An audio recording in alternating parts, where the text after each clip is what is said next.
everybody. We're on the last day of the month. I cannot believe it. Thank you so much, everybody, for joining us today in our cafecito. I don't know where everybody is, but I live in the Northeast and I am freezing today. So definitely a cafecito for today. How are you, Diana? I'm so excited to have you here as our guest. We're going to have a wonderful conversation. I'm very excited about that and to hear all about your book and your journey and just inspire all of our audience. But I want to just kick it off because you are doing a lot of things. You're a multitasker, at least in my eyes. And have done such incredible job doing all of these things. So would love to hear a little bit about, you and how you got into this before we head into your book, because I know that like you and like many Latinas out there, we don't think we have the ability to do all of these things, and suddenly we do. And they're there. So would love to get started with that. And welcome, by the way. Thank you, Ileana. It's so great to be here. I really appreciate the opportunity to speak to everyone. And your first question, how did this happen? I am a digital marketing product manager by day, and I've been doing that for a very, very long time and worked for really large brands in Silicon Valley for many years. And now I'm in San Diego and work for a very large science company. So I have a day job, but I always had this burning, this desire to do more, especially around cooking and family recipes, because my superheroes growing up and even to this day were many of the women in my family. My Abuelita Magdalena immigrated to this country illegally on foot, across the border in California. And so many of my tias as well did the same thing. And because of them, I've been given so many opportunities that I am so incredibly grateful for. Like, I have an entirely different life experience than they did, as far as the career that I've had, the travel that I've been able to experience, all the people that I've been able to meet. And that foundation of my connection to them is with food. And we cooked together, we made tamales and tortillas and tacos. And, that was just growing up with them and being in the kitchen. That was my happy place. That is still my happy place. So it's always been where I'm excited to be. And you get all the cheesemen, right? You get all the cheesemen. For those of you that don't speak, this is a kind of a slang word for gossip, but that's where it all happens. And you also get all the wisdom. I cooked with these women as a child, as a young woman, and I'd be telling them about something I'd be doing. They'd look at me very sternly and go, "You're doing what? What's wrong with you?" So it was just this great, it was almost like therapy growing up with them that way. So I just had this desire. I'm like, what can I do? What can I do with cooking? And because I've worked in digital marketing for so many years, and for a really long time, I used to manage these really large global websites that had millions of visitors every day. And I kept going, I need a website that celebrates family recipes. So that's the root of where Mole Mama came from, was this my desire to take some of this goodness that I grew up with, as far as these recipes, this food, this connection, this community, and how could I share that with others? And the reason why it's named Mole Mama, because people are like, why are you named? Where did that come from? Is because in my experience, mole, for those of you listening, it's a rich sauce. It's deep in the Mexican heritage. There are many types of moles. But when you meet somebody who has family as mole as part of their family recipes, you're always going to hear, "It's my best. It's the best one you've ever had. My abuelitas or my tias, whatever." So it's always about bringing up the best of what is inside of us. So when I was thinking about a name, to me, that Mole Mama is the best. And so I want to really encourage others and remind them that there's a best of you and you can do anything that you want to do. Just remember those best parts of you. So that's where it came from. That is such a beautiful story. And you're right. I think we always remember it's just a touch of home, especially for many of us that might not be in our countries of origin or in our places of origin. And being away, food always, especially for the Hispanic community, it's always important, and it's remembering, to your point, like the food that our abuelas, our madres, our tias have done. So I love that because it is a touch of who we are, in our essence, in some way or form. So I love that. So tell us about the new book that you're launching, because in addition to your day job, in addition to Mole Mama, in addition, because I know that we're also going to talk a little bit about, your show as well. In addition to all of these things, you just launched this book. So I want to hear a little bit more so our audience knows about your book, and then we'll talk about the show as well. All right, so I have to show you a picture or show you the book because it's beautiful. One of my friends actually designed it for me. He's a really talented designer.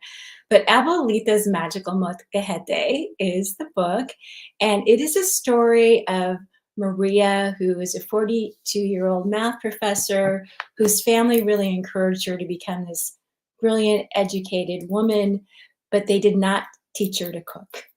And because she wasn't allowed in the kitchen, she had to study and be the first person to become have a PhD in her family and so forth.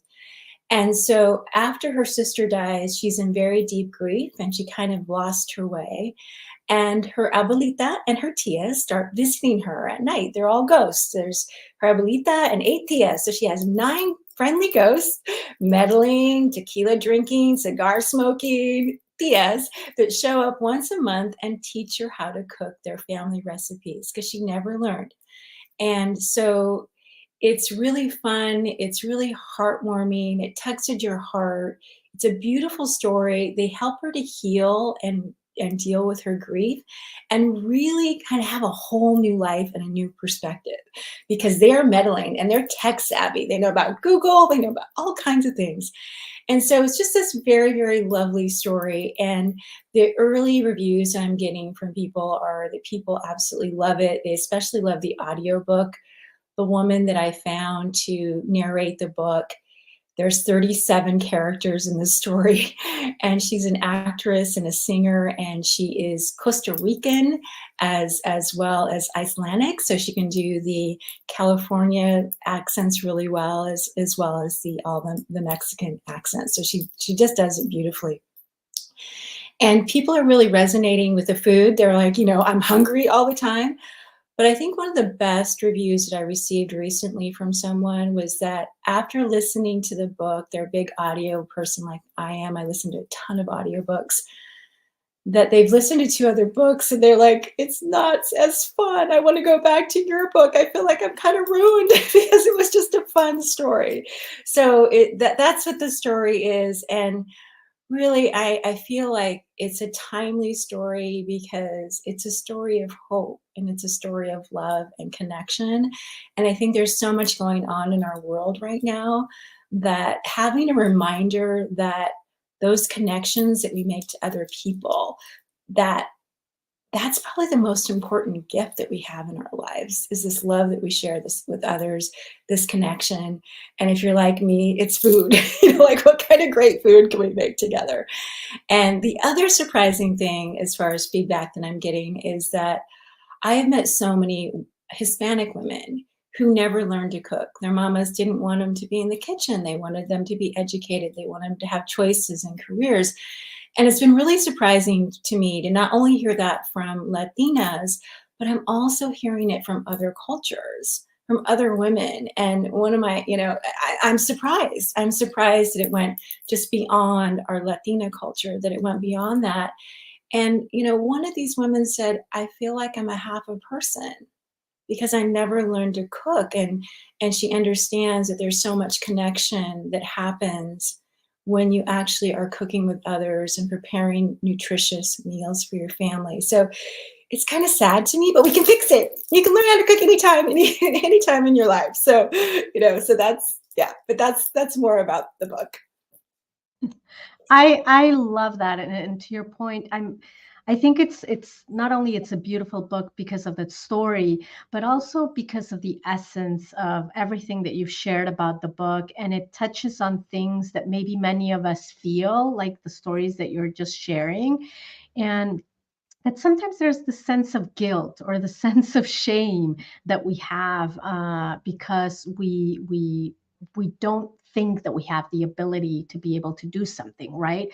And it could be cooking, it could be a lot of other things, and we don't put ourselves out there. But when we read these stories that tug to our heart, where we can see ourselves resonating, even if it's not necessarily a life story of somebody that's alive, but it helps us in changing the narrative of who we are and being able to reconnect with our power and say, well, maybe I can, maybe there is a possibility. And I think that's something that's very, very needed. I'm just so excited to see more and more books written by Latinas that I don't think there has been in the past, like in many other areas. So I'm just so excited to see and through your book having the impact that you're having. So thank you for that journey. But this is a bigger part of a bigger story, right? And it's not only about the book; it's part of a bigger movement that I know that you're creating, and it was sort of unintentional in some way or form, but it's getting out there, and I think it's a movement that's very needed. So if you can share a little bit more about that as well. Yeah, absolutely. Because the book itself is really, in addition to everything that you've just said, it's also a reminder of our connection to our ancestors. Because I feel like we're always connected, they're always around, and we're not alone. And I feel like when I've gone and I've done these things with work where I'm like, how did the farm girl, how did this little farm girl, how does she know go into how to ghostwrite for a CEO? How did it, like, where does that come from? And I'm like, oh yeah, I had these crazy strong women that are lifting me up and that are always with me. So I think that's part of it.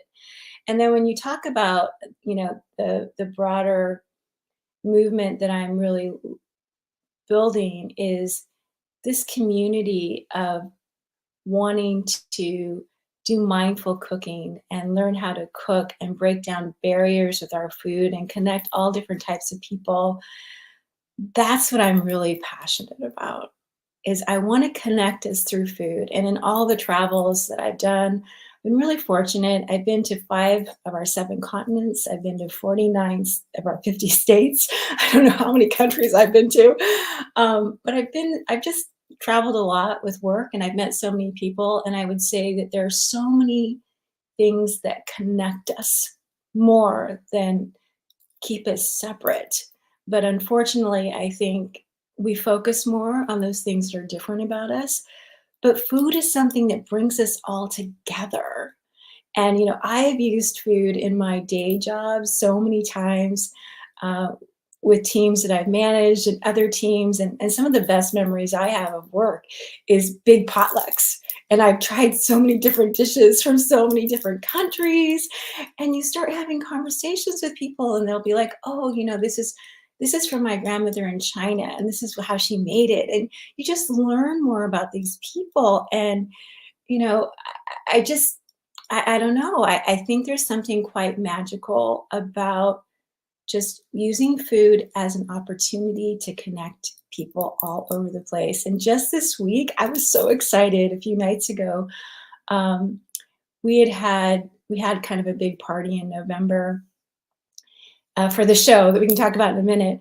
And one of our Russian family that we know that immigrated to this country from Russia recently, or a few years back, they came over, and their young daughter loved my rolled tacos, my taquitos. She was fascinated by this. She loved them. Well, a few nights ago, she decided to make them. So here she is. She's in high school. She's never made Mexican food before. And so her mom's sending me questions and pictures. And I can't even tell you, like, I was crying when I saw pictures of her food in her kitchen. And I'm like, wow, how excited must my mother be to be like, my taquitos are being made by a Russian family and they're eating them with mango salsa. That's so awesome. So anyway, yeah. That's a beautiful story.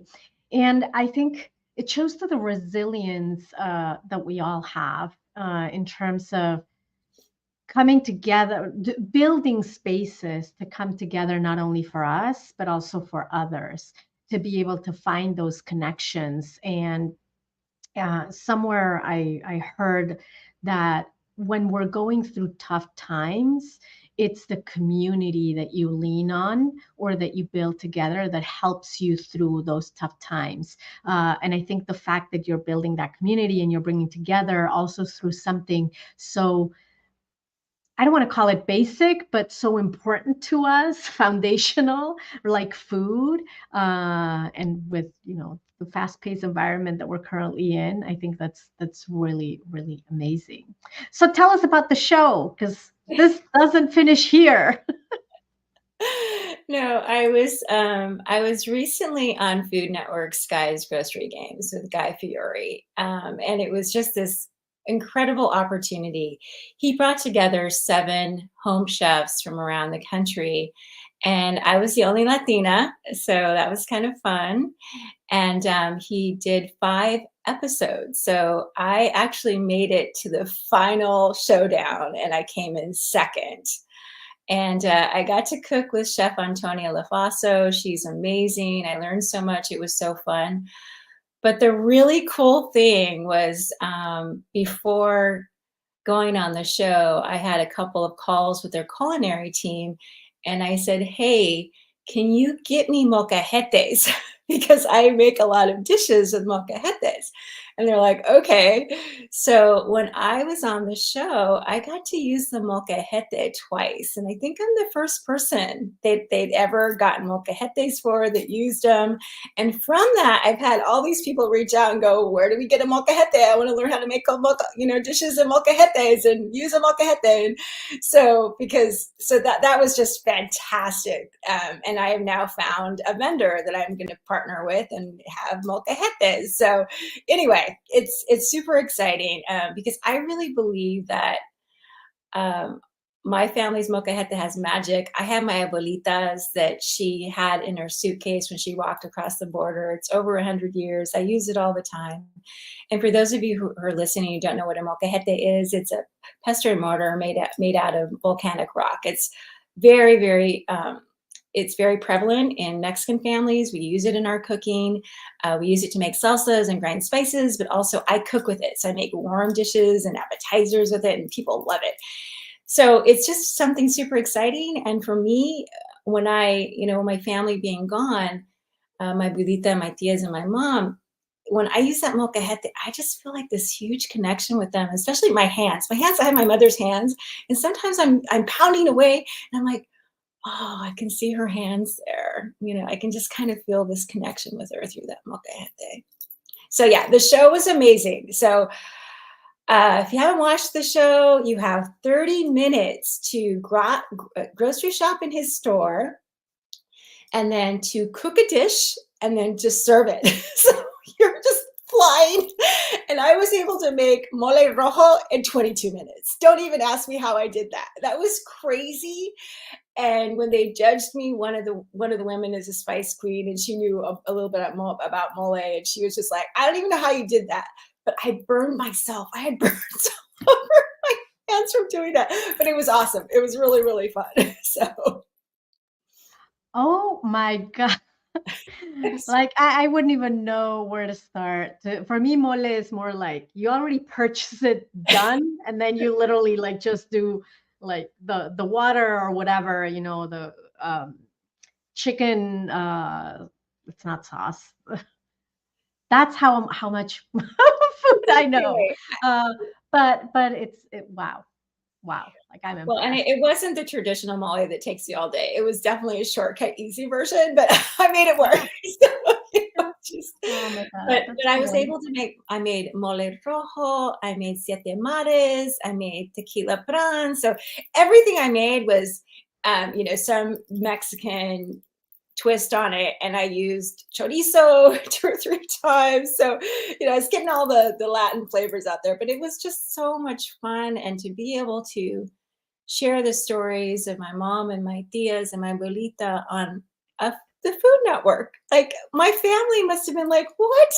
We're from this little town in California called Santa Maria, California, and I grew up on a dairy farm out in the middle of nowhere, and went to a grammar school with 60 kids in 9th grade. So we were out, just really very isolated. And so to see their pictures on TV, because they let me share pictures of them, it was fantastic. What a gift.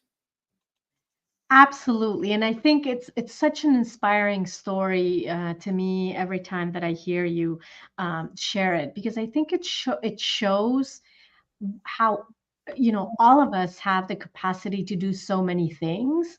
We just have to sometimes overcome those fears that we all have, right? Those little voices of you can't, what if you fail, you don't have what it takes. People who are in TV or write books or do all of these things, like they're just at another level, and then the imposter syndrome kicks in. And I know that that is something that you have also felt, and still here you are, right, having Every done all of day. these things every day. And I think that's a great reminder to all of us that despite all of these things, we all have the capacity to be able to put ourselves out there and bring something beautiful to everybody else, to our families, to the communities that we serve, to the people that are around us, and especially to show other people that they can do things too, right? So that is such a wonderful thing. We're running out of time, but any final like words, call to action, anything that you'd like to share with us? Well, thank you, Ileana, for having me here. And for anybody listening, find the things that make your heart smile, whatever that is. Think about that. Like, just do that for me today. Think about something that makes your heart smile. And then go, how do I share that? And how do I do more of that? Because honestly, the imposter syndrome, all those other things you were talking about, they're always going to be there. But there's joy in the journey. There's definitely joy. When I was on Guy's grocery games, my heart was smiling. Yes, I was running around the grocery store. It was crazy. It was da-da-da. But oh my goodness, the joy that I felt when my book arrived. Oh my goodness, the joy that I felt. So really focus on those things that, make your heart smile, and any dream that you have, you know, just have courage, be brave, and believe. You can do it. You can do whatever you want. And trust me, I am not good at English. I have horrible grammar. But the good news is there's a lot of people that are great at that. So you write the book, you be creative, and other people will help you. And when you start doing those things that make your heart smile, you're going to be supported. You'll be surprised by who shows up to help you, because that's the true essence of what you're supposed to be I doing. love that. And I think that's really important because in a lot of cases, we feel that we have to do this alone, right? Anything that we put our minds to, it's only us that can do it. And it's not that it's not possible, we definitely can do anything, but it's harder if we do it alone than we do it together with other people. So, with that, I want to invite everybody to join us at the United Latinas Mighty Hub. It's free to join. It's unitedlatinas.mn.co, because that is the starting point of being a part of this community. Because at United Latinas, that's what we are, right? A community of Latinas who support each other when we need to, when we even don't need to. We're still there to like just cheer each other up, and to be able to lend a hand, so that we can all thrive and achieve those things, those impossible dreams that seem impossible and that really are not. So join us at unitedlatinas.mn.co.